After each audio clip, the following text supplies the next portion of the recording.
রাসূল আকরাম সাল্লাল্লাহু আলাইহি ওয়াসাল্লামকে লইয়া রফরফ 3 নম্বর আসমানের উপরে উঠছে।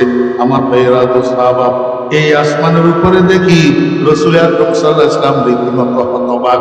একজন মানুষ চেয়ার একটার উপরে বসে রয়েছে, কুরসি একটার উপর। আল্লাহু আকবার। এই মানুষটার সৌন্দর্য আর রূপ দেখি আল্লাহর নবী মুহাম্মদুর রাসূলুল্লাহ সাল্লাল্লাহু আলাইহি ওয়াসাল্লাম অবাক হয়ে গেছে। কয় ভাই জিবরাইল, এইটা কি মানুষ কেমনে এত সুন্দর হয়? উনি কি? জিবরাইল আলাইহিস সালাম কয় উনি আল্লাহর পয়গম্বর হযরত ইউসুফ আলাইহিস সালাতু ওয়াস সালাম, যাকে আল্লাহ পাক রব্বুল আলামিন আল্লাহ পাকের সৃষ্ট সৌন্দর্যের অর্ধেক দিয়া একা বানাইছে। অর্ধেক দিয়া রাসূল আকরাম সাল্লাল্লাহু আলাইহি ওয়াসাল্লাম মেরাজের ভ্রমণ থেকে ঘুরে আসার পরে মসজিদ নববীর মধ্যে, মক্কা শরীফের মধ্যে সাহাবায়ে কেরামদেরকে লইয়া যখন মেরাজের ঘটনা বর্ণনা করতেছেন, তখন রাসূল আকরাম সাল্লাল্লাহু আলাইহি ওয়াসাল্লাম কয় ইন্না নাবিয়াল্লাহি ইউসুফা কাদ উতিয়া শাতরাল হাসন। আমি মেরাজের ভ্রমণের 3 নম্বর আসমানে ইউসুফ আলাইহিস সালামের সাথে সাক্ষাৎ করছি। ইউসুফ আলাইহিস সালামকে আল্লাহ পাকের সৃষ্ট সৌন্দর্যের আল্লাহু আকবার একা অর্ধেক দিয়া তৈরি করছেন। ও ভাইয়েরা দোস্তারা, হযরতে আম্মাজান আয়েশা সিদ্দিকা রাদিয়াল্লাহু আনহা রাসূল আকরাম সাল্লাল্লাহু আলাইহি ওয়াসাল্লাম এই বর্ণনা দেওয়ার পরে যখন ঘরে গেছে, আম্মাজান আয়েশা সিদ্দিকা রাদিয়াল্লাহু আনহা কয়, ইয়া রাসূলুল্লাহ, বেয়াদবি মাফ করবেন, আপনি যে বললেন ইউসুফ আলাইহিস সালামের আল্লাহ পাকের সৃষ্ট সৌন্দর্যের অর্ধেক দিয়া একা বানাইছেন, বাকি অর্ধেক দিয়া আসমান জমিন চন্দ্র সূর্য গ্রহ নক্ষত্র মানব দানব সব বাকি অর্ধেক দিয়া বানাইছেন, তাহলে আপনার ভাগেও তো বাকি অর্ধেকের থেকে একটা অংশ পড়ছে। এতে তো প্রমাণিত হয় মুহাম্মদুর রাসূলুল্লাহ সাল্লাল্লাহু আলাইহি ওয়াসাল্লামের রূপ আর সৌন্দর্য ইউসুফ আলাইহিস সালাম থেকে কম।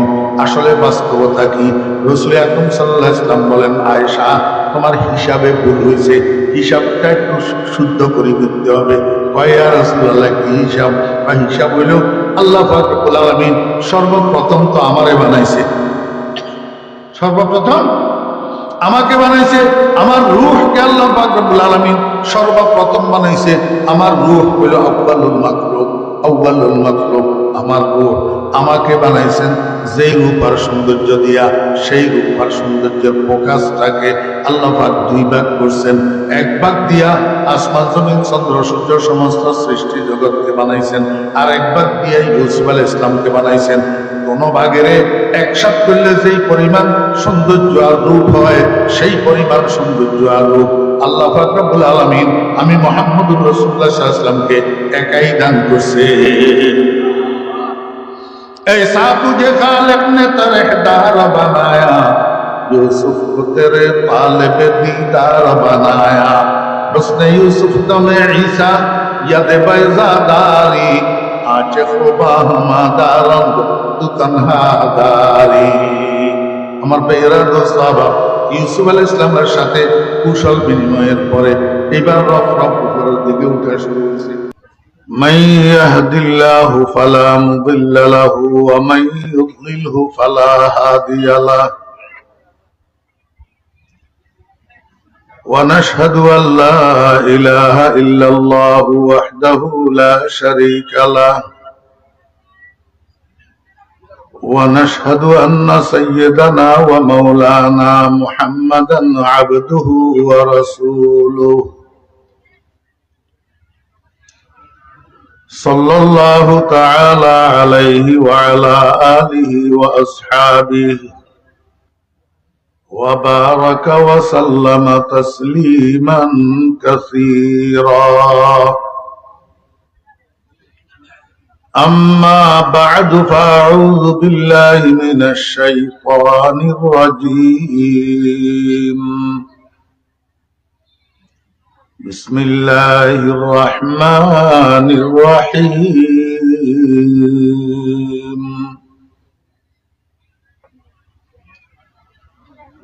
سبحان الذي أسرى بعبده ليلا من المسجد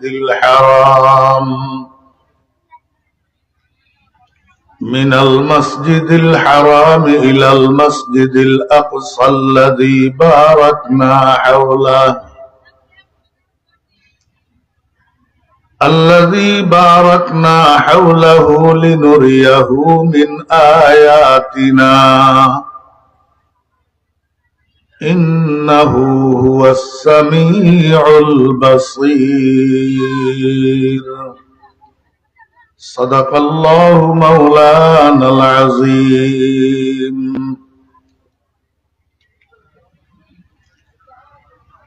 وكان رسول الله صلى الله عليه وسلم إذا دخل رجب اللهم بارك لنا في رجب وشعبان وبلغنا رمضان. بارك الله لنا ولكم بالقرآن العظيم ونفعنا وإياكم بالآيات والذكر الحكيم. محترم صدر جلسہ মুআজ্জাজ উলামায়ে কেরাম, সমাবেত দিনদার মুসলমান ভাইয়েরা, পর্দার আড়ালের সম্মানিতা পর্দানশী মা ও বোনেরা,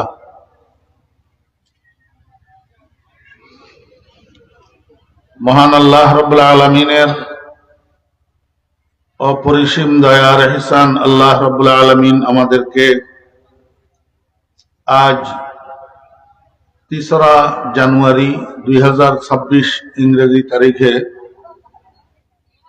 চট্টগ্রাম হাটহাজারী থানার অন্তর্গত চারিয়া মুরাদপুর আত-তাওহীদ ফাউন্ডেশনের উদ্যোগে আয়োজিত আজকের এই মহতী ইসলামী সম্মেলনে আমাদেরকে অংশগ্রহণ করার তৌফিক দিয়েছেন। এই জন্য আমরা সবাই মহান রব্বুল আলামিনের শুকর আদায় করি, আলহামদুলিল্লাহ।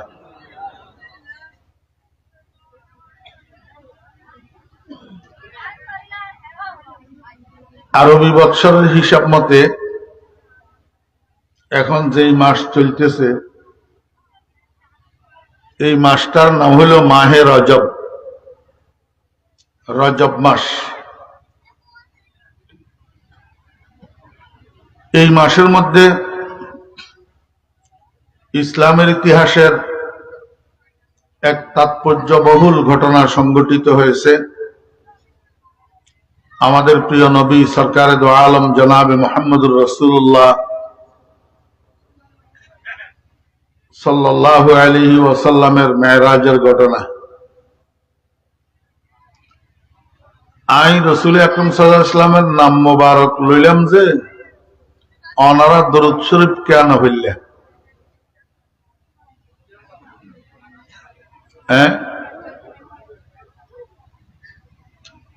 মনে মনে হইলে হইতো না, ডন করি আওয়াজ করি হরাহরি ইতাল্লাই তো মানছে তোমার ভাবি ব্যাগুনে হওয়া সাল্লাল্লাহু আলাইহি ওয়াসাল্লাম। রাসূল আকরাম সাল্লাল্লাহু আলাইহি ওয়াসাল্লামের নাম মোবারক উচ্চারণ করলে অথবা শুনলে ফোয়ারে ফোয়ারে দরুদ শরীফ পড়ানো ওয়াজিব। কোন মজলিসের মধ্যে বারবার যদি নবী করিম সাল্লাল্লাহু আলাইহি ওয়াসাল্লামের নাম উচ্চারণ করে অথবা শুনে তো প্রথমবার দরুদ শরীফ পড়ানো ওয়াজিব, বারবার দরুদ শরীফ পড়ানো মুস্তাহাব। মুস্তাহাব হইলেও রাসূল আকরাম সাল্লাল্লাহু আলাইহি ওয়াসাল্লামের নাম উচ্চারণ করানোর পরে ফুননের পরে দরুদ শরীফ পড়ানিন আদতই জন ভরিব, অভ্যাস হই জন ভরিব। রাসূল আকরাম সাল্লাল্লাহু আলাইহি ওয়াসাল্লামের নাম ফুনিবার পরে পরে মুখতুন বাইরন ভরিব সাল্লাল্লাহু আলাইহি ওয়াসাল্লাম। লাভ না ক্ষতি? দরুদ শরীফ পড়লে লাভ না ক্ষতি? একবার দরুদ শরীফ পড়লে 10টা রহমত পাওয়া যায়, 10টা গুনাহ মাফ হয়, আমল নামার মধ্যে 10টা নেকি লেখা হয়। আর এত লম্বা কথা কখনোর এখন সময় নেই। আমি যতবার হুজুরে পাক সাল্লাল্লাহু আলাইহি ওয়াসাল্লামের নাম মোবারক উচ্চারণ গজুম বেয়ার গুনে হইবা সাল্লাল্লাহু আলাইহি ওয়াসাল্লাম, কতগুনে ন জানে উদ্দা সাল্লাল্লাহু আলাইহি ওয়াসাল্লাম ন জানে তো কতক্ষণ হইব। কতক্ষণ মানুষ আছে যে ইটারা বুঝে যে দুনিয়ায় আল্লাহ পাঠাইয়ে খালি খাই পেল্লাই আর আগে পেল্লাই আর গুমজে পেল্লাই।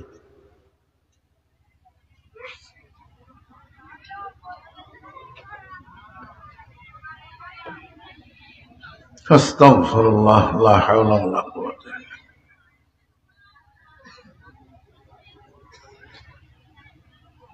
রজব মাসের 26 তারিখ বিকেল বেলা রাসূল আকরাম সাল্লাল্লাহু আলাইহি ওয়াসাল্লামের কাছে আসছেন ফেরেশতাদের সরদার হযরত জিবরাইল আলাইহিস সালাম। আসি প্রথমে নবীজিকে সালাম জানাইছেন, আসসালাতু ওয়াসসালামু আলাইকা ইয়া রাসূলুল্লাহ। এরপরে বলেন, ইয়া রাসূলুল্লাহ, আমাকে আল্লাহ পাক আপনার কাছে পাঠাইছেন আপনাকে একটা বিষয় অবহিত করার জন্য। বিষয়টা হইল মক্কা শরীফের কাফেরের সর্দাররা গোপন বৈঠকে সিদ্ধান্ত নিয়েছে যে আজকের রাত্রে তারা আপনাকে হত্যা করবে।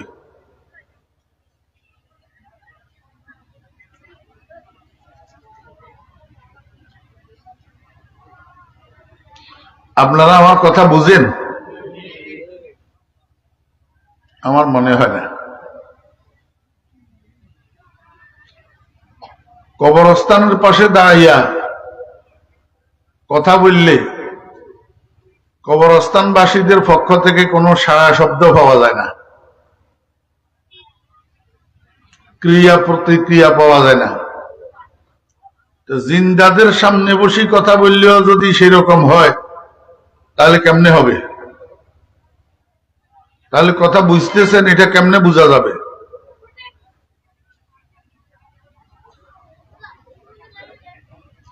জিবরাইল আলাইহিস সালাম হুজুর পাক সাল্লাল্লাহু আলাইহি ওয়াসাল্লামকে বললেন, ইয়া রাসূলুল্লাহ, আল্লাহ পাক আমাকে একটা কথা জানানোর জন্য আপনার নিকট পাঠাইছেন। সেই কথাটা হলো মক্কা শরীফের কাফেরের সর্দাররা গোপন বৈঠকে সিদ্ধান্ত করছে যে আজকের রাত্রে তারা আপনাকে হত্যা করবে। কারা?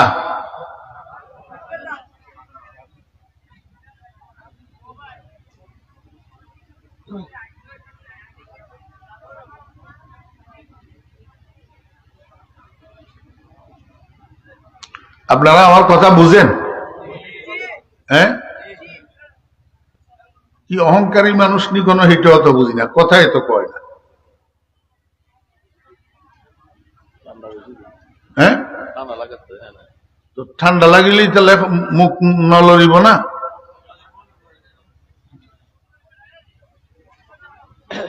হঠাৎ ঠান্ডাও তো এত বেশি নেই।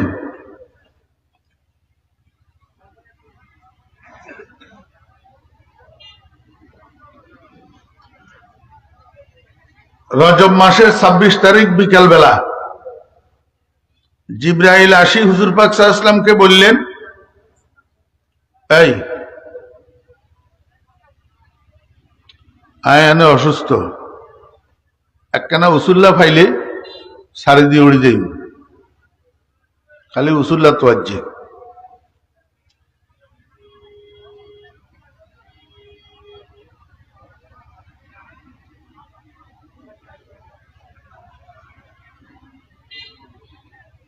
রজব মাসের 26 তারিখ বিকেল বেলা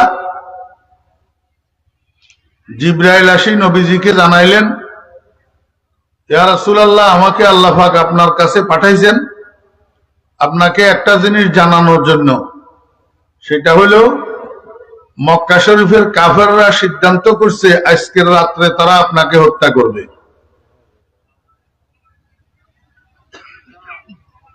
কে হত্যা করবে? কাকে হত্যা করবে? যিনি এই কথাটা নবীজিকে বললেন উনি কে?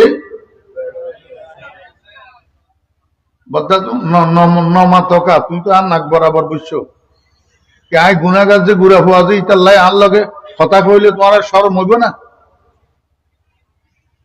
নখামাত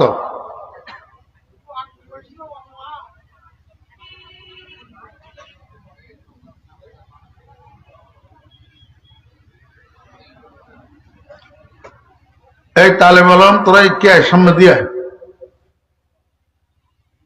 বেগম সামনে দিয়ে কে আরো কে সামনে দিয়ে একবার সামনে দিয়ে কথা কই বেলায় মুখাতব ছাড়া কথা কোয়া যায় না।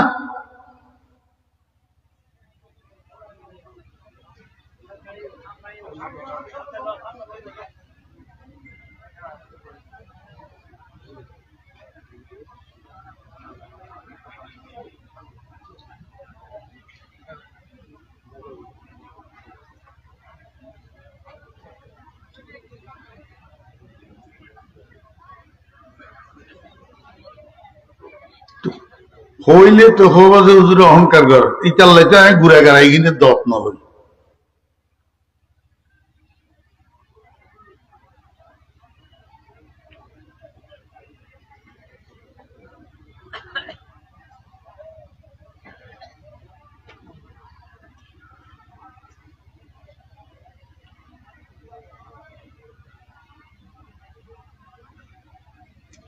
কাফেররা সিদ্ধান্ত নিছে নবীজিকে হত্যা করার, কিন্তু আল্লাহ পাকের সিদ্ধান্ত তার উল্টা। আল্লাহ পাক বলেন, কাফেরের বাচ্চারা তোরা আজকের রাত্রে আমার বন্ধুকে নিচের দিকে নামাবি, তোদের সিদ্ধান্ত, আর আজকের রাত্রেই আমি আমার বন্ধুকে উপরের দিকে উঠাবো।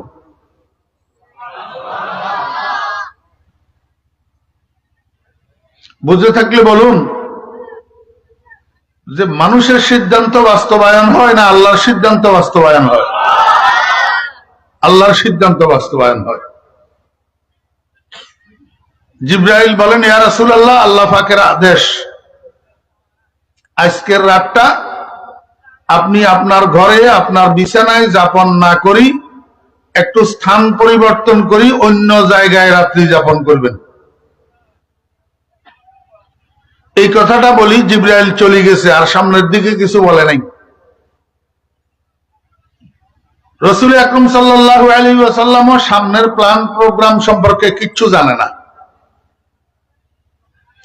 যখন ঘুমের সময় হয়েছে, হুজুরে পাক সাল্লাল্লাহু আলাইহি ওয়াসাল্লাম নিজের ঘরে না যাইয়া গেছেন রাসূল আকরাম সাল্লাল্লাহু আলাইহি ওয়াসাল্লামের আপন চাচাতো বোন হযরতে উম্মে হানি বিনতে আবি তালেব রাদিয়াল্লাহু আনহার ঘরে। হযরত উম্মে হানি রাদিয়াল্লাহু আনহার ঘরটা খানায়ে কাবার থেকে নবীজির ঘর একটু দূরে, তার থেকে কাছে হইল উম্মে হানির ঘর। এখন আল্লাহ পাক নবীজিকে হেফাজত করার জন্য স্থান পরিবর্তন করাইলেন, কিন্তু নিয়ে শোয়াইলেন আরো কাছের ঘরে, যেখানে কাফেররা নবীজিকে তালাশ করি পাইতে আরো সহজ হয়। আল্লাহ পাকের হিকমত বুঝা বড় দায়। আল্লাহ পাকের ইচ্ছা হইল যেই ঘটনাটা সামনে ঘটবে, এই ঘটনাটা কিয়ামত পর্যন্ত আনেওয়ালা উম্মতের জন্য ইতিহাস হইয়া থাকবে। মানুষ এটাকে স্মরণ করবে, বয়ান করবে, বর্ণনা করবে। এই জন্য এই ঘটনার সাথে আল্লাহ পাকের অত্যন্ত প্রিয় এক বান্দির নামটা জোড়াই দিলেন, যাতে কিয়ামত পর্যন্ত যত মানুষ মেরাজের ঘটনা বর্ণনা করবে এই বান্দিটার নামও যেন উচ্চারণ করা লাগে, নতুবা ইতিহাস আধুরা থাকবে।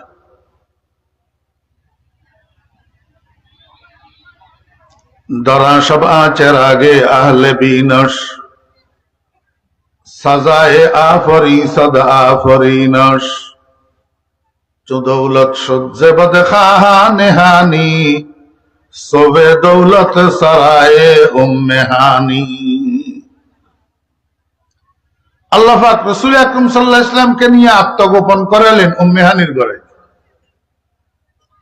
নবীজি তো সামনের প্ল্যান প্রোগ্রাম সম্পর্কে জানে না, এই জন্য নবীজি যথাসময়ে যথারীতি যাইয়া ঘুমাইয়া গেছেন, একবার ঘুম গেছেন।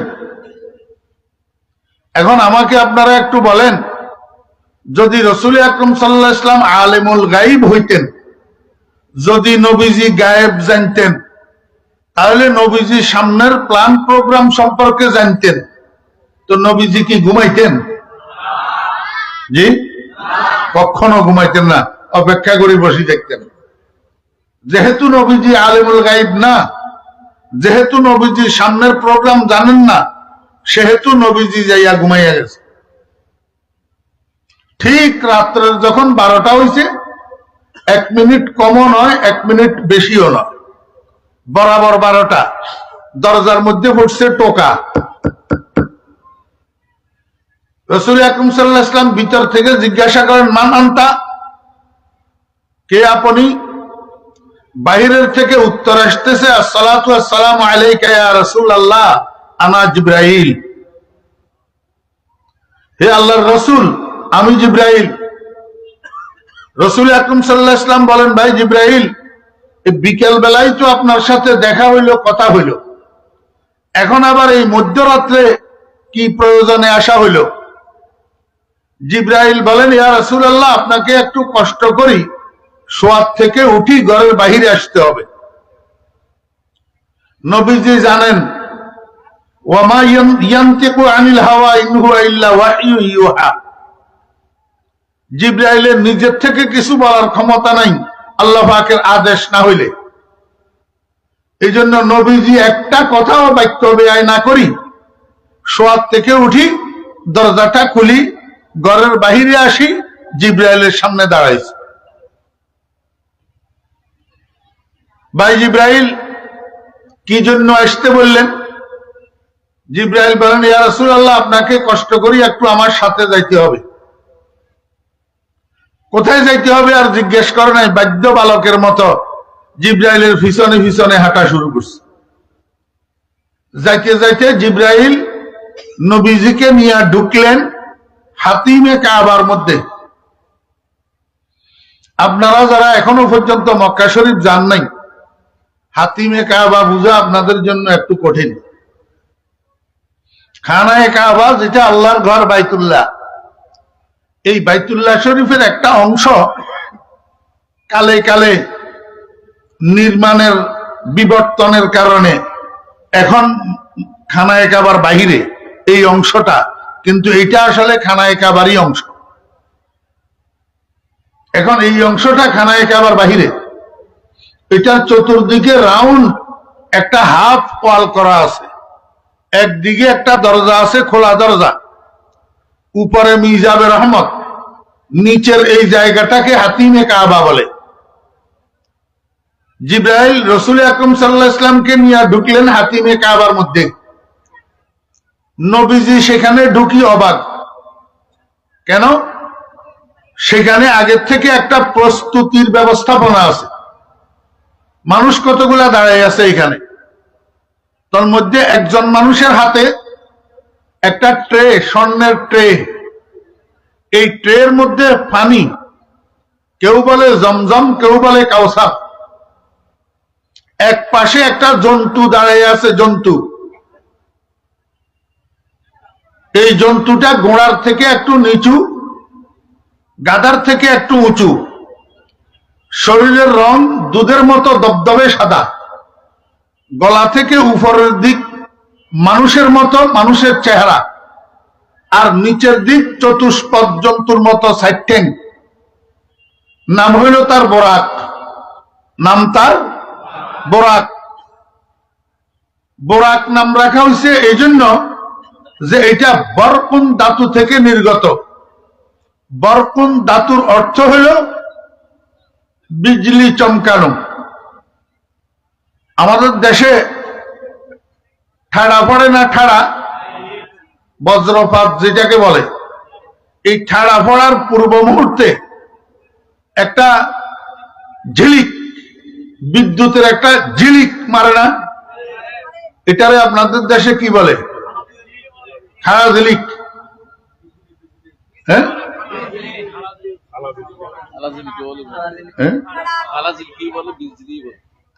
কালা ঝিলকি। একটু সামান্য বেশ কম আর কি। আমাদের দেশে বলে খাড়া ঝিলিক। হ্যাঁ, আচ্ছা, বুঝলি হইল। এই যে ঠাড়া পড়ার আগে বিজলি চমকে, বিদ্যুৎ ঝিলিক মারে, এটা কয় ঘন্টা স্থায়ী হয়? জি 1 সেকেন্ড এমনি চমকি উঠলো, এই দেখলেন এই নাই, এই দেখলেন এই নাই। এই বিদ্যুতের চমক এটাকে বলে আরবিতে বারকুন। বোরাককে বোরাক বলা হয় এই জন্য, বোরাকের গতি এত দ্রুত যে আপনি রাস্তার পাশে দাঁড়ায় রয়েছেন, বোরাক এখান দিয়ে গেল, আপনার কাছে মনে হবে যেন বিদ্যুৎ চমকিল, বিদ্যুৎ চমকিল। এই দেখলেন এই নাই, এত দ্রুত গতি বিদ্যুতের, বোরাকের।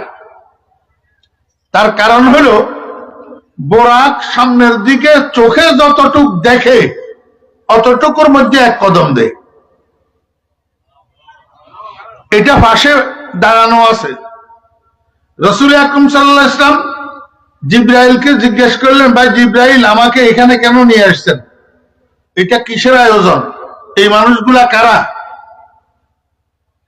জিবরাইল আলাইহিস সালাম বলেন, ইয়া রাসূলুল্লাহ, আপনাকে একটু কষ্ট করি চিত হইয়া শুইয়া যাইতে হবে। চিত হইয়া, চিত হই শোয়া বুঝেননি? রাসূল আকরাম সাল্লাল্লাহু আলাইহি ওয়াসাল্লাম একটা কথাও বললেন না। জিজ্ঞেস করলেন কি, আর জিবরাইল বলল কি? রাসূল আকরাম সাল্লাল্লাহু আলাইহি ওয়াসাল্লাম চিত হইয়া শুইয়া গেলেন। জিবরাইল রাসূল আকরাম সাল্লাল্লাহু আলাইহি ওয়াসাল্লামের গলার শুরু থেকে নাভি পর্যন্ত এই জায়গাটার মধ্যে জিবরাইলের শাহাদাত আঙ্গুল দিয়া একটা এরকম ভাবে রেখা টানলেন, আঁক টানলেন। যারা সার্জারি করে, ডাক্তাররা অপারেশন করে, তারা খুব ধারালো একটা চাকু, একটা ব্লেডের মতো ব্যবহার করি মানুষের সিনাটারে কাটে ওপেন হার্ট সার্জারি করার জন্য। আর জিবরাইল এই চাকু হিসাবে ব্যবহার করলো জিবরাইলের শাহাদাত আঙ্গুল। এটারে দিয়া নবীজির গলার শুরু থেকে নাভি পর্যন্ত একটা আঁক টানলো, আর সাথে সাথে রাসূল আকরাম সাল্লাল্লাহু আলাইহি ওয়াসাল্লামের সিনা মোবারক মাঝখান দিয়ে কাটি 2 ভাগ হয়ে গেছে। জিবরাইল হুজুর পাক সাল্লাল্লাহু আলাইহি ওয়াসাল্লামের সিনা মোবারকের বাম পাশে হাত ঢুকাইয়া দিছে। হাত ঢুকাই নবীজির কলব মোবারককে, যেটাকে ইংরেজিতে হার্ট বলে, উর্দু ফার্সিতে বলে দিল, আমাদের বাংলায় বলে অন্তর বা হৃদয়, রাসূল আকরাম সাল্লাল্লাহু আলাইহি ওয়াসাল্লামের কলব মোবারককে জিবরাইল বাহির করি আমি ওই পানি ভর্তি ট্রেটার মধ্যে রাখছে। রাখি সুন্দর করে দোনো হাত দিয়ে কসলাই রাসূল আকরাম সাল্লাল্লাহু আলাইহি ওয়াসাল্লামের হাত মোবারককে ধুইছে। কি করছে? ধুইছে। দুই, আবার রাসূল আকরাম সাল্লাল্লাহু আলাইহি ওয়াসাল্লামের হাত মোবারককে হাতে ধরি ওই রাসূল আকরাম সাল্লাল্লাহু আলাইহি ওয়াসাল্লামের সিনার বাম পাশে যেখানে আগে ছিল সেখানে রিপ্লেস করে দিছে যথাস্থানে। যথাস্থানে রাখি এবার রাসূল আকরাম সাল্লাল্লাহু আলাইহি ওয়াসাল্লামের সিনার 2 দিকে এমনি হাত দিয়া জিবরাইলে একটা চাপ দিছে। এই চাপের সাথে সাথে রাসূল আকরাম সাল্লাল্লাহু আলাইহি ওয়াসাল্লামের সিনা মোবারকের 2 পাশ আবার জোড়া লাগিয়ে গেছে।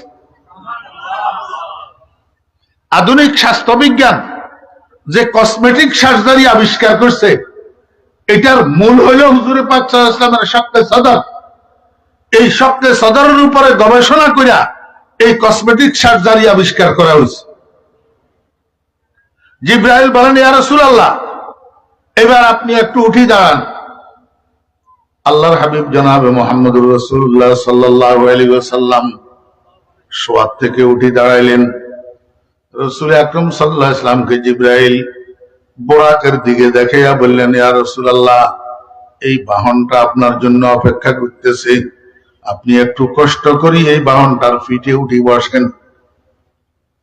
রাসূল আকরাম সাল্লাল্লাহু আলাইহি ওয়াসাল্লাম বোরাকের কাছে যাইয়া যেই মাত্র বোরাকের পিঠের উপরে উঠবে এই নিচে, এই টাইমের মধ্যে বোরাক নড়িচড়ি গড়িমসি করে উঠছে, যার দরুন হুজুর পাক সাল্লাল্লাহু আলাইহি ওয়াসাল্লাম আর উঠতে পারলেন না। জিবরাইল বোরাকের কয়, বোরাক, কার সাথে বেয়াদবি করলি তুই? তোর পিঠের উপরে রহমতুল্লিল আলামিন উঠে বসলে তুই ধন্য হইয়া যাইতি, কেন গড়িমসি করলি? রহমতুল্লিল আলামিনের তুই চিনস না? বোরাকে বলে জিবরাইলের সাথে আরবি ভাষায় কথা কয়। কোন ভাষায়? আরবি ভাষায়। বোরাকে কয়, জিব্রাইল আপনি কি করে বুঝলেন আমি রহমতুল্লিল আলামিনের চিনি না? আপনি কি করে বুঝলেন আমি রহমতুল্লিল আলামিনের সাথে বেয়াদবি করছি? আমি তো গড়িমসি করছি ভয়ে, গড়িমসি করছি ভয়ে। আল্লাহু আকবার। আমি মনে মনে চিন্তা করতেছিলাম, রহমতুল্লিল আলামিন তো ওই মানুষ যিনি কোরআনের বাহক, কোরআনের বাহক। কোরআন এত ভারী জিনিস, যেই কোরআনকে বহন করার জন্য আল্লাহ পাক আসমানকে সাধলো, আসমান অস্বীকার করলো, জমিনকে সাধলো, জমিন অস্বীকার করলো, পাহাড় পর্বতকে সাধলো, পাহাড় পর্বত কোরআনের ভয়ে ভয়ে কাঁপতে শুরু করছে, কাঁপতে শুরু করছে। শেষ পর্যন্ত এত ভারী কোরআনটা বহন করলেন, ওয়া হামালাহাল ইনসান। শেষ পর্যন্ত কোরআনটা বহন করছে কে? ইনসানে। ইনসানে কে বহন করছে? ওয়া হামালাহাল ইনসান। তো ইনসান তো সব ইনসান। কিরে ভাই, বুশ ইনসান না? এই আমেরিকার ড্রাম এত ইনসান না? এই মোদি ইনসান না? এগুলোও তো ইনসান। আবু জাহিলও তো ইনসান, আবু লাহাবও তো ইনসান। তো হামালাহার মেজদাক নাকি? হ্যাঁ, হামালাহাল ইনসানের মেজদাক। তাহলে কোন ইনসান কোরআন বহন করলো? আমার ভাইরা, দোস্ত আহবাব, হামেলিনে কোরআন দুই প্রকার। এক প্রকার হলো হামেলে কোরআনে হাকিকি, আর এক প্রকার হলো হামেলে কোরআনে মাজাজি। হামেলে কোরআনে হাকিকি মুহাম্মদুর রাসূলুল্লাহ সাল্লাল্লাহু আলাইহি ওয়াসাল্লাম, লিআন্নাল ইনসানা ফি হাযাল মাকাম মুতলাকুন, ওয়াল মুতলাকু ইযা উতলিকা ইউরাদু বিল ফরদুল কামিল, ওয়াল ফরদুল কামিল লিল ইনসান মুহাম্মাদুন আরাবিয়্যুন সাল্লাল্লাহু আলাইহি ওয়াসাল্লাম। ওই তাফসীরের ইবারত যাইয়া দেখো, বিশ্বাস না হইলে।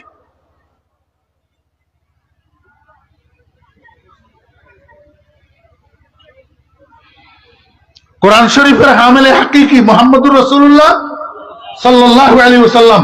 বোরাকে কয়, আমার ভয় হইছে, এত ভারী কোরআন যিনি বহন করছেন, উনার ভার না কত বেশি হয়, আমার ভিটের উপরে যদি উঠি বসে, আমার অস্তিত্ব না আবার বিলীন হয়ে যায়, আমি না মাটির সাথে মিশে যাই, এই জন্য গড়িমসি করছি।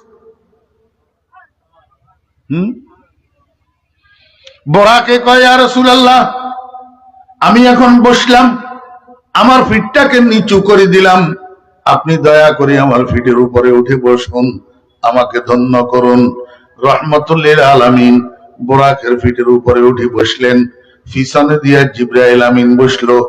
রদিফ, রদিফ মোটর সাইকেল একটার উপরে যদি দুইজন বসে, সামনের জন ড্রাইভার, পিছনের জনকে আরবিতে রদিফ বলে। বোরাকের মধ্যে মুহাম্মদুর রাসূলুল্লাহ সাল্লাল্লাহু আলাইহি ওয়াসাল্লামের পিছনে জিবরাইল রদিফ হইয়া এবার বোরাক ছাড়ে দিছে। আল্লাহু আকবার। বিজলির গতিতে বোরাক যাইয়া থামলো জেরুজালেমের মসজিদে আকসার সামনে। মসজিদে আকসা, এটার আরেক নাম বাইতুল মুকদ্দাস, এটার আরেক নাম বাইতুল মাকদাস। পৃথিবীর ইতিহাসের 2 নম্বর মসজিদ, পৃথিবীর ইতিহাসের 2 নম্বর মসজিদ। এটার প্রতিষ্ঠাতা হযরতে সুলাইমান আলাইহিস সালাতু ওয়াস সালাম।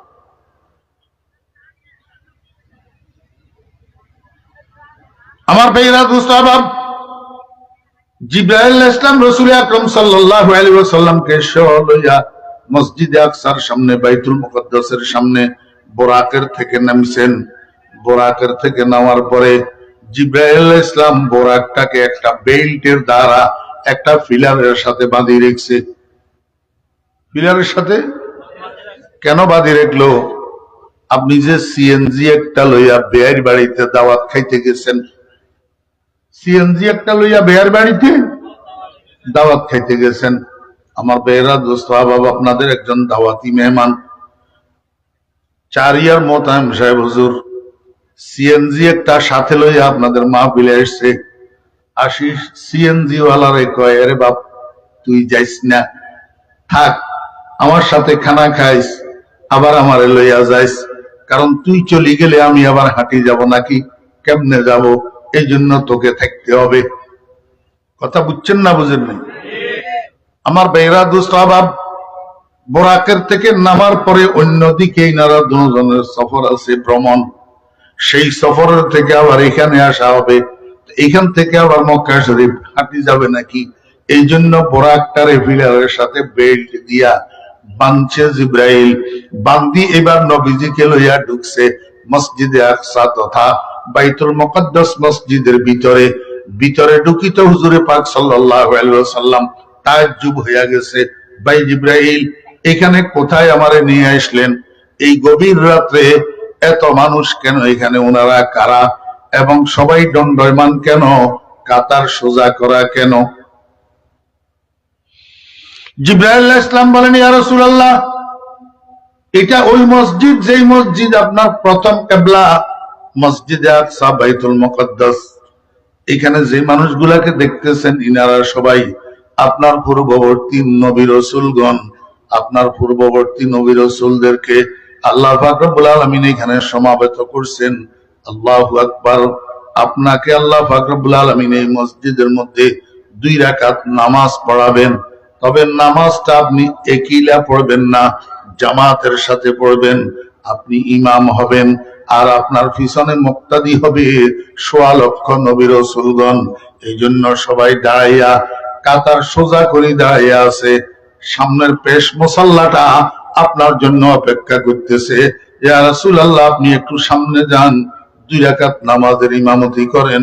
সমস্ত নবী রাসূলদেরকে লইয়া আপনি 2 রাকাত নামাজ পড়েন। আমার বেহরা দুস্তাবাব, এইবার আমি আরেকটু গোড়ার থেকে আপনাদেরকে বলি আসি, তুই বুঝবেন। রাসূল আকরাম সাল্লাল্লাহু আলাইহি ওয়াসাল্লামকে আল্লাহ পাক নিতেছেন কোথায়? কোথায় নিয়ে যাইতেছেন? গন্তব্য স্টেশন যেটাই হোক, মাঝখানে একটা বায়া স্টেশন আছে। এই বায়া স্টেশনটার নাম হলো সিদরাতুল মুনতাহা।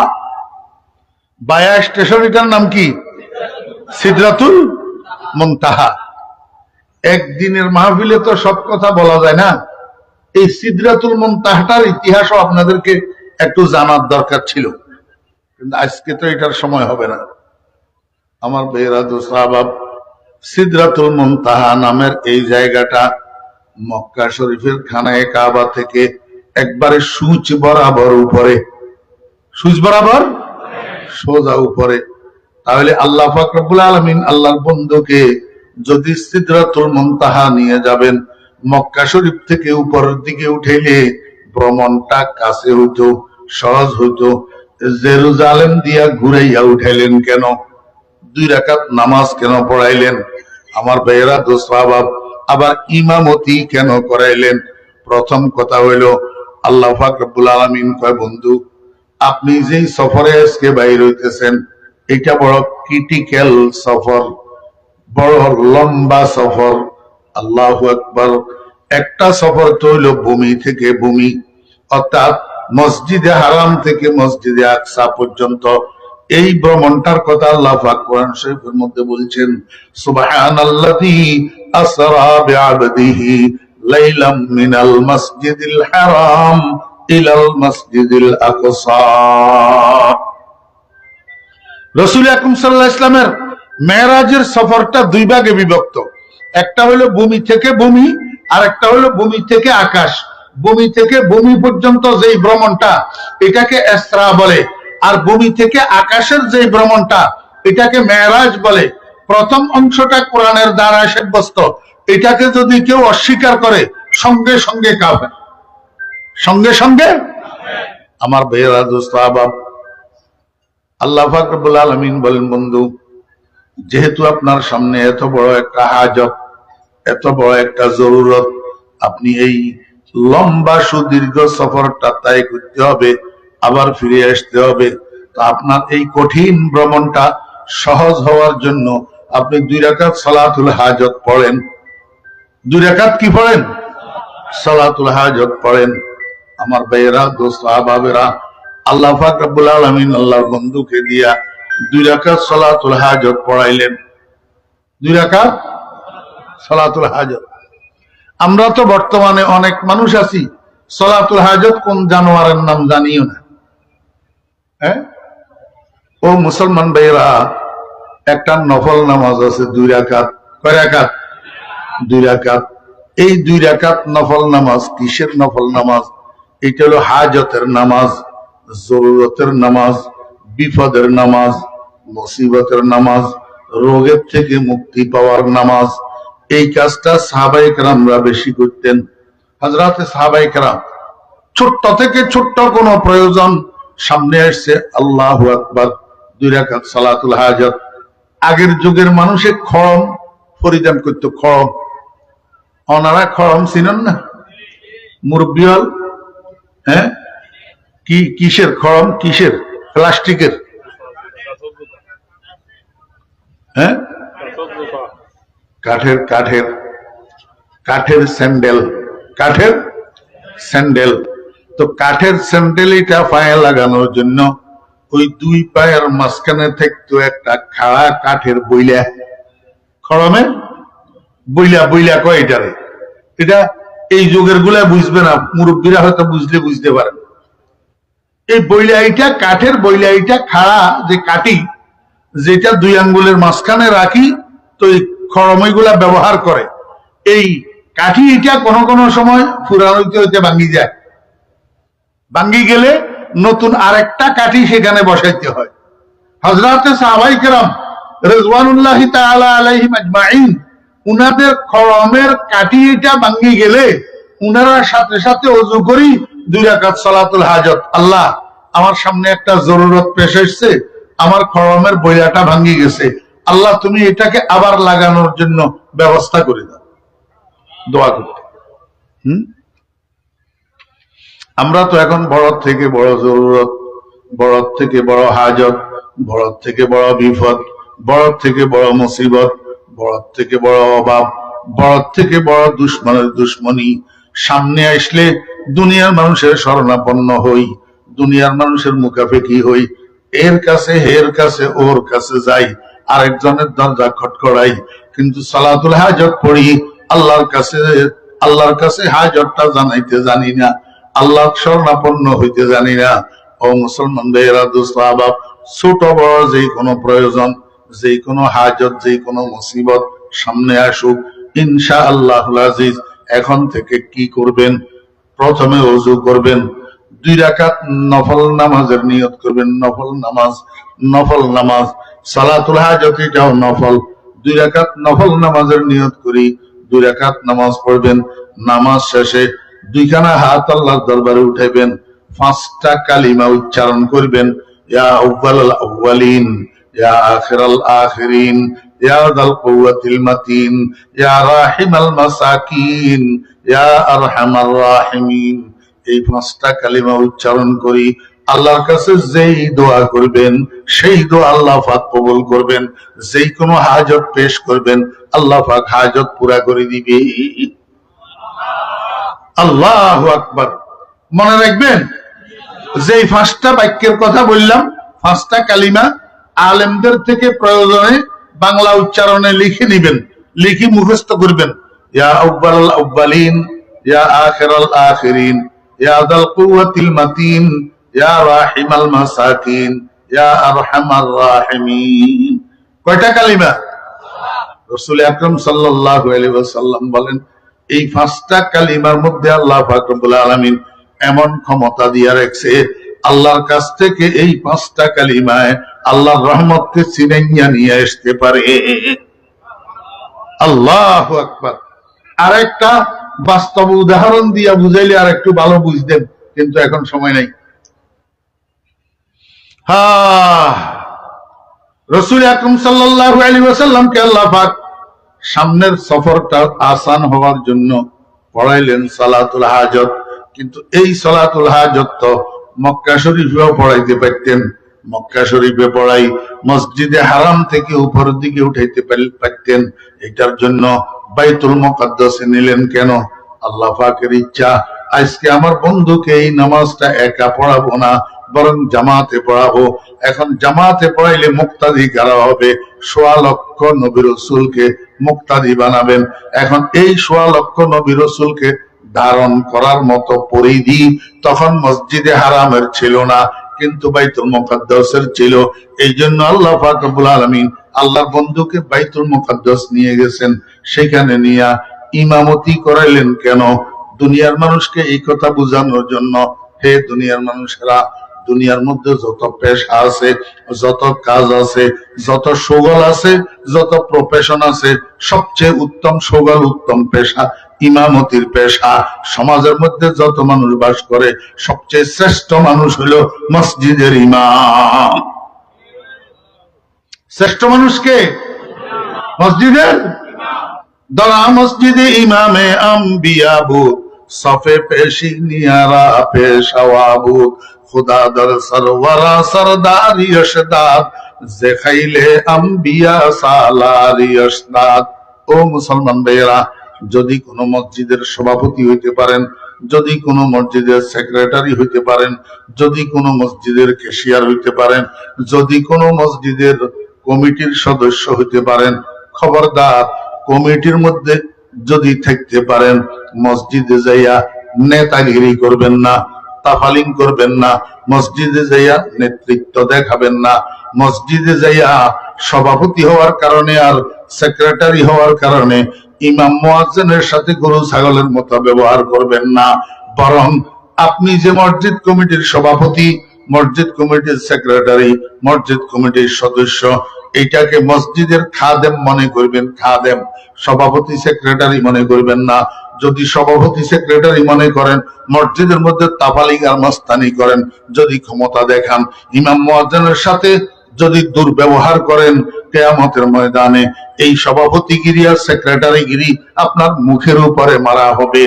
আর যদি বিনয়ী হন, নম্র হন, নিজের মসজিদের খাদেম মনে করেন, এই সভাপতিগিরি আর সেক্রেটারিগিরি কিয়ামতের ময়দানে নাজাতের জন্য উসিলা হইয়া যাবে,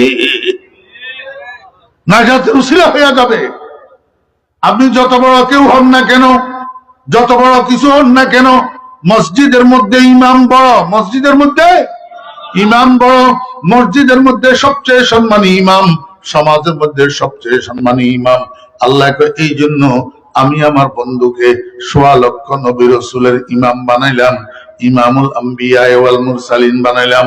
এই কথা বোঝানোর জন্য আমার বন্ধু যদিও দুনিয়াতে আসার সময় ১.৫ লক্ষ নবী রাসূলের সর্বশেষ নবী হইয়া আসছেন, সর্বশেষ রাসূল হইয়া আসছেন, কিন্তু মর্যাদার দিক থেকে, সম্মানের দিক থেকে আমার বন্ধুর মর্যাদার সম্মান ১.৫ লক্ষ নবী রাসূলের উপরে। আল্লাহু আকবার। এই কথাটা বুঝানোর জন্য আল্লাহ পাক রব্বুল আলামিন নবীজিকে ইমাম বানাইয়া ১.৫ লক্ষ নবী রাসূলের মুক্তাদি বানাইয়া তো ২ রাকাত নামাজ জামাতে পড়াইছে। ২ রাকাত নামাজ। আমার ভাইয়েরা, দোস্ত আহবাব, যখন নামাজ শেষ হয়েছে, জিবরাইল আলাইহিস সালাম হুজুর পাক সাল্লাল্লাহু আলাইহি ওয়াসাল্লামকে লইয়া আবার মসজিদের বাইরে আসছেন। মসজিদের বাইরে উনাদের জন্য একটা সিংহাসন অপেক্ষমান ছিল, একটা সিংহাসন। ও ভাইয়েরা, দোস্ত আহবাব, এটার নাম ছিল রফরফ। এটার নাম কি? এইরকম একটা সিংহাসন আল্লাহ পাক রব্বুল আলামিন আল্লাহর পয়গম্বর হযরত সুলাইমান আলাইহিস সালামকে দিয়েছিলেন। আপনারা জানেন সুলাইমান আলাইহিস সালামের কাছে একটা সিংহাসন ছিল। সুলাইমান আলাইহিস সালাম এই সিংহাসনের উপর বসি যখন বলতেন, এই সিংহাসন উপরের দিকে উঠো, সিংহাসন উপরের দিকে উঠতো, ডাইনে যাও ডাইনে যাইতো, বামে যাও বামে যাইতো। কিন্তু উনি একা।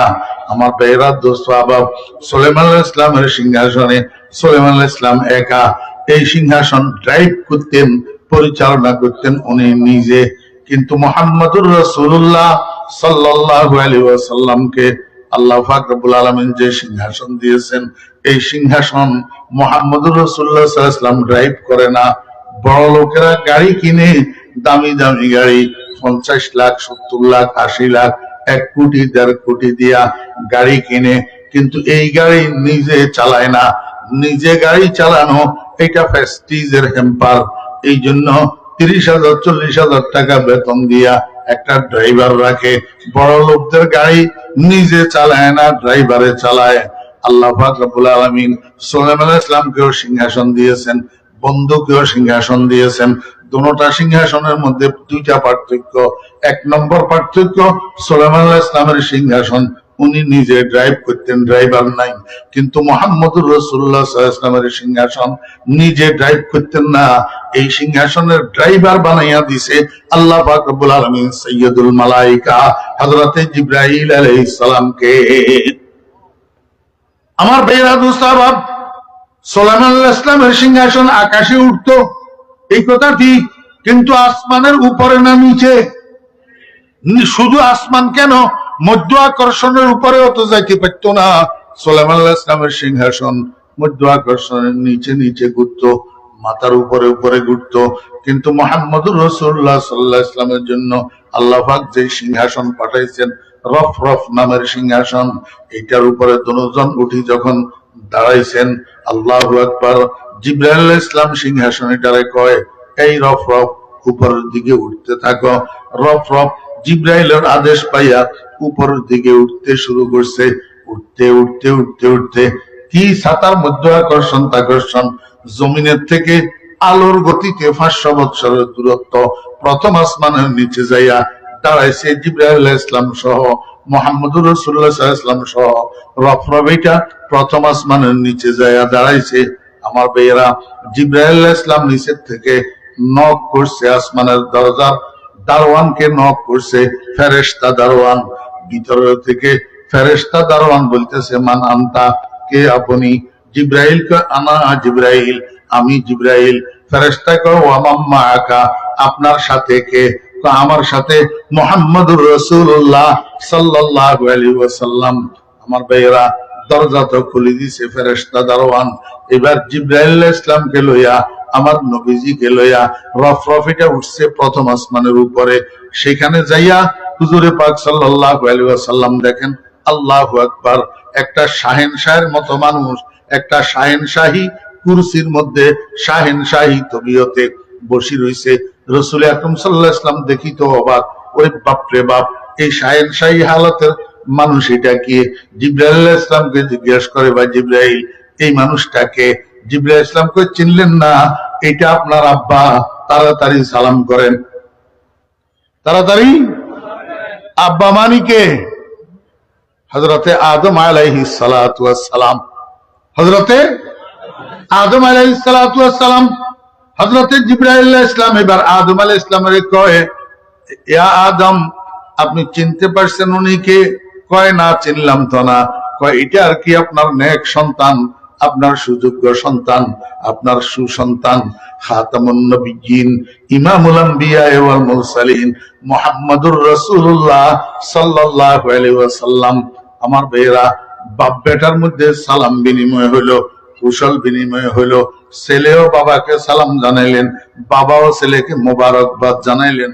এরপরে রফরফ আবার ঊর্ধ্ব গতিতে উড়া শুরু করছে। যাইতে যাইতে দ্বিতীয় আসমান নিচে যাইয়া থামছে। দ্বিতীয় আসমানের দরজার দারওয়ান ফেরেশতা জিজ্ঞেস করে, কে আপনি? কয়, আমি জিবরাইল। আপনার সাথে কে? মুহাম্মদুর রাসূলুল্লাহ সাল্লাল্লাহু আলাইহি ওয়াসাল্লাম। দরজা খুলে দিছে। আমার ভাইয়েরা, দোস্ত আহবাব, সেখানে যাইয়া দেখে আরেকজন মানুষ এরকম একটা কুরসির উপরে শাহিনশাহী তবিয়তে বসে রয়েছে। রাসূল আকরাম সাল্লাল্লাহু আলাইহি ওয়াসাল্লাম কয়, ভাই জিবরাইল, উনি কে? কয়, উনি হইলেন আল্লাহ পাক যাকে বাপ ছাড়া তৈরি করছেন, আপনার আগের নবী হযরতে ঈসা আলাইহিস সালাতু ওয়াস সালাম। রাসূল আকরাম সাল্লাল্লাহু আলাইহি ওয়াসাল্লামের সাথে ঈসা আলাইহিস সালামের সাথে আল্লাহু আকবার সৌজন্যতা বিনিময় হইলো, সালাম বিনিময় হইলো, কুশল বিনিময় হইলো। আল্লাহু আকবার। এরপরে রফরফ দুজনকে লইয়া আবার ঊর্ধ্ব গগনে উড়া শুরু করলো। যাইতে যাইতে 3 নম্বর আসমানের নিচে গেছে। সেখানেও সেই ঘটনা। শেষ পর্যন্ত দরজা খুলে দেওয়া হইলো। রাসূল আকরাম সাল্লাল্লাহু আলাইহি ওয়াসাল্লামকে লইয়া রফরফ 3 নম্বর আসমানের উপরে উঠছে। আমার ভাইয়েরা, দোস্ত আহবাব, এই আসমানের উপরে দেখি রাসূল আকরাম সাল্লাল্লাহু আলাইহি ওয়াসাল্লাম রীতিমতো হতবাক। একজন মানুষ চেয়ার একটার উপরে বসে রয়েছে, কুরসি একটার উপর। আল্লাহু আকবার। এই মানুষটার সৌন্দর্য আর রূপ দেখি আল্লাহর নবী মুহাম্মদুর রাসূলুল্লাহ সাল্লাল্লাহু আলাইহি ওয়াসাল্লাম অবাক হয়ে গেছে। কয়, ভাই জিবরাইল, এইটা কি? মানুষ কেমনে এত সুন্দর হয়? উনি কে? জিবরাইল আলাইহিস সালাম কয় উনি আল্লাহর পয়গম্বর হযরতে ইউসুফ আলাইহিস সালাতু ওয়াস সালাম, যাকে আল্লাহ পাক রব্বুল আলামিন আল্লাহ পাকের সৃষ্ট সৌন্দর্যের অর্ধেক দিয়া একা বানাইছে। অর্ধেক দিয়া। রাসূল আকরাম সাল্লাল্লাহু আলাইহি ওয়াসাল্লাম মেরাজের ভ্রমণ থেকে ঘুরে আসার পরে মসজিদে নববীর মধ্যে মক্কা শরীফের মধ্যে সাহাবায়ে কেরামদেরকে লইয়া যখন মেরাজের ঘটনা বর্ণনা করতেছেন, তখন রাসূল আকরাম সাল্লাল্লাহু আলাইহি ওয়াসাল্লাম কয় ইন্না নবিয়্যাল্লাহি ইউসুফা ইন্না নবিয়্যাল্লাহি ইউসুফা কদ উতিয়া শাতরাল হাসন। আমি মেরাজের ভ্রমণে 3 নম্বর আসমানে ইউসুফ আলাইহিস সালামের সাথে সাক্ষাৎ করছি। ইউসুফ আলাইহিস সালামকে আল্লাহ পাকের সৃষ্ট সৌন্দর্যের আল্লাহু আকবার একা অর্ধেক দিয়া তৈরি করছেন।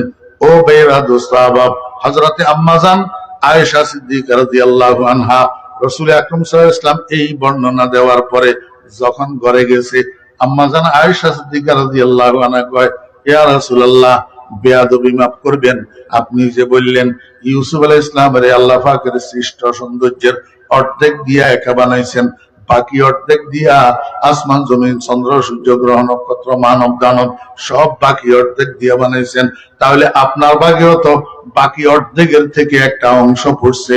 এতে তো প্রমাণিত হয় মুহাম্মদুর রাসূলুল্লাহ সাল্লাল্লাহু আলাইহি ওয়াসাল্লামের রূপ আর সৌন্দর্য ইউসুফ আলাইহিস সালাম থেকে কম। আসলে বাস্তবতা কি? রাসূল আকরাম সাল্লাল্লাহু আলাইহি ওয়াসাল্লাম বলেন, আয়েশা, তোমার হিসাবে ভুল হয়েছে, হিসাবটা একটু শুদ্ধ করে করতে হবে। কয়, ইয়া রাসূলুল্লাহ, কি হিসাব?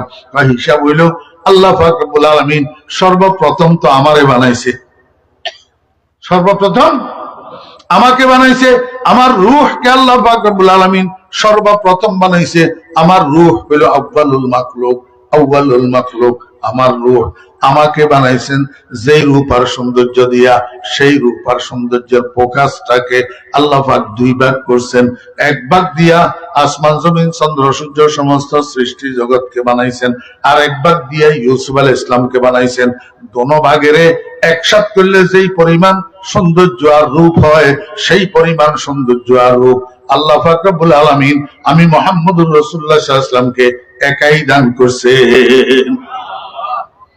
ऐसा तुझे खालिक ने तरहदार बनाया, यूसुफ को तेरे तालिब दीदार बनाया, हुस्न यूसुफ दमे ईसा यद बैजादारी, आचे खुबा हमादारंद तू तन्हा दारी। আমার বেয়ারা দোস্ত সাহাবা, ইউসুফ আলাইহিস সালামের সাথে কুশল বিনিময়ের পরে এবার রফ উপরের দিকে উঠা শুরু হয়েছে।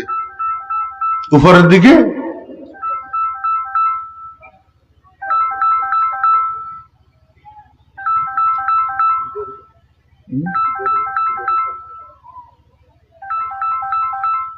হ্যাঁ, না ঘড়ি দেখতেছি না, ঘড়ি দেখতেছি না। হ্যাঁ, এই তো ঘড়ি আমার সামনে মোবাইলের ভিতর, আমি দেখতেছি পরের বক্তা নিয়ে আসলো, সেটা না দেখতেছি। হ্যাঁ, না ঘড়ি না, এরা তো আমার টাইম বলে নাই। টাইম কি কেউ আমারে বলছে কয়টা পর্যন্ত? এখন তো টাইম আমার জানা নাই। আমি বক্তা আসলে ছাড়ি দিব এই খেয়ালে পিছনের দিকে তাকাইতেছি, আপনি আরেকটা বুঝছেন।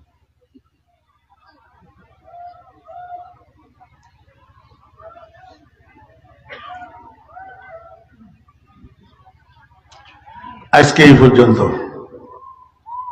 আর এই 1 ঘন্টা হচ্ছে তো শরীরও কাটে না, আমি এমনি অসুস্থ, আমার গায়ে জ্বর। হ্যাঁ, যে কথাগুলা হয়েছে এগুলার উপরে আল্লাহ পাক আমাদেরকে মূল পয়েন্ট গুলার উপরে আমল করার তৌফিক দান করেন।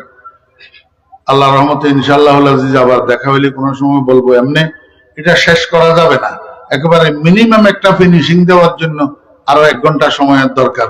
অন্য সময় ইনশাআল্লাহ। ওয়া আখিরু দাওয়ানা আনিল হামদুলিল্লাহি রাব্বিল আলামিন। আসসালামু আলাইকুম ওয়া রাহমাতুল্লাহি ওয়া বারাকাতুহু। দোয়া কি দোয়া শেষ কেন করি درود شريف اللهم صل على محمد وعلى آل محمد كما صليت على إبراهيم وعلى آل إبراهيم إنك حميد مجيد اللهم بارك على محمد وعلى آل محمد كما باركت على إبراهيم وعلى آل إبراهيم إنك حميد مجيد